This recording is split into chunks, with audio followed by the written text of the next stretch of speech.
I'm Jessica Carmon, founder of Resourced Apothecary, where we are asking you to rethink how you refill your cup. Resourced Apothecary offers sustainable products and practices to help you deepen your connection to yourself, your community, and to Mother Nature. Welcome to the Timely Drops of Wisdom podcast. Here, I'm sharing the plant spirit medicine I receive from the plants and the land. A whole new world of meaning opened up for me when I put down the books and tuned in directly to the plants. That's the world you're entering now. To be clear, clinical herbalism is powerful, and I highly encourage you to get to know your local herbalist.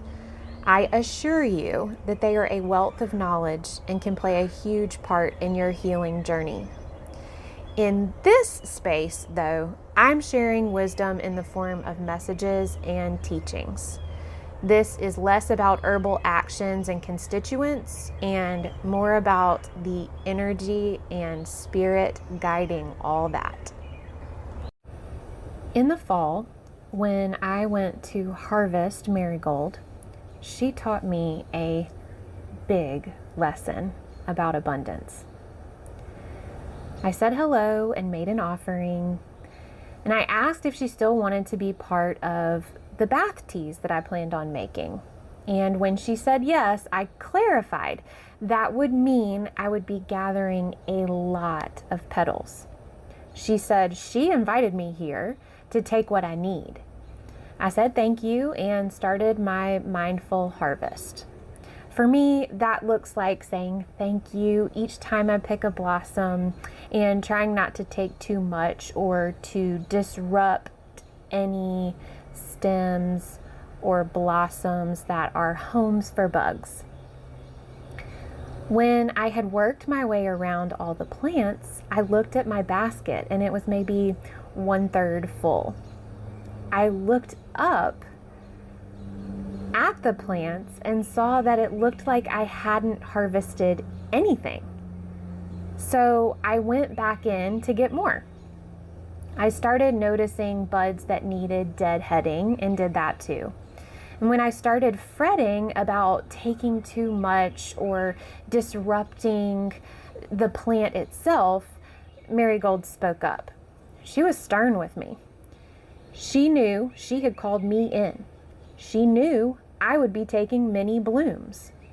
She was offering me abundance, and I was turning it down. She showed me the blooms surrounded by new buds getting ready to open. She pointed out that the plant could grow more flowers faster when I helped out by deadheading the spent blooms. She reminded me that goldenrod and others are blooming now to help the pollinators and offer food. She let me know that I can be a respectful steward of the land and take all I need because I understand all I need is not necessarily all that is available, and that in its way, my harvesting these flowers helps the plant produce more. My participation in the relationship creates abundance. If it were one-sided, then yes, there would be a problem, but it is not one-sided. I show care and respect, and so should listen when she says, take all you need. The lesson was clear. Abundance can exist at the very same time as mindful stewardship. Over the past year of working intensively with the spirit of Marigold, she has been changing the settings of my first chakra, redefining my relationship to abundance. I pay attention to all the warnings about over-harvesting and taking too much, Every time I see someone out there trying to educate the masses about sustainable harvesting practices, I turn to guilt and vow to cut back to protect the greater good. The plants are teaching me how to lay down the guilt, how to bring my mindful approach to the forefront, to value and respect the relationships I create with the plants around me. I am aware that many people take more than they need. Their lack of awareness eventually leads to their lack in all areas of life, whether it looks like it on the outside or not. I am thankful for all those who work to educate everyone about over-harvesting and disrespectful wildcrafting and all the other ways that people are not in right relationship with the plants and the land. I can also differentiate those people and practices from my own practices. I can be in right relationship with the beings around me while also taking all that I need. In fact, when I do maintain this relationship, my interaction and participation usually lead to greater abundance. If I zoom out, this lesson can be applied to my life as a whole. Instead of worrying about taking too much or focusing on how I don't need something as much as someone else may, what if I receive with genuine gratitude? What if I focus on building reciprocal relationships in which I give and receive?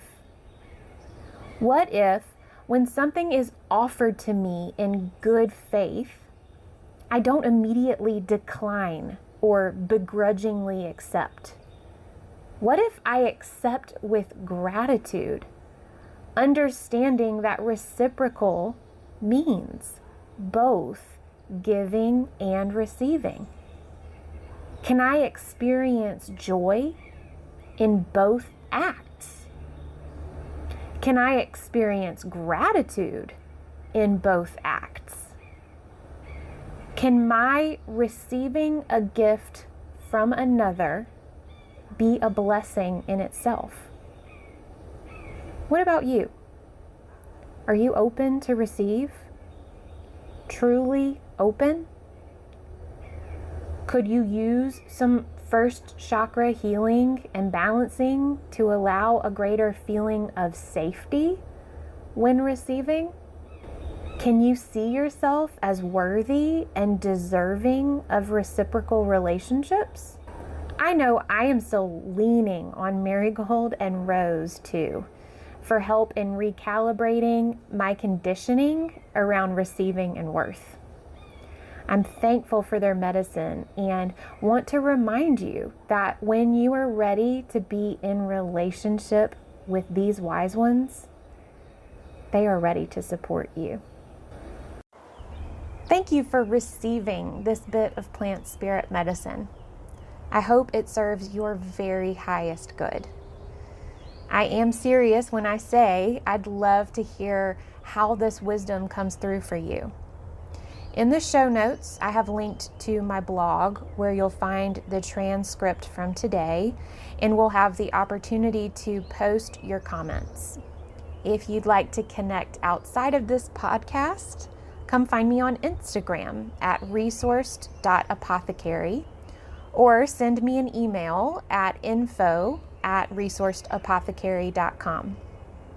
You can sign up for my newsletter so I can let you know when new episodes air, and check out my website for plant and flower essences, as well as some guided practices to really help you integrate the wisdom of the plants. Big love to you.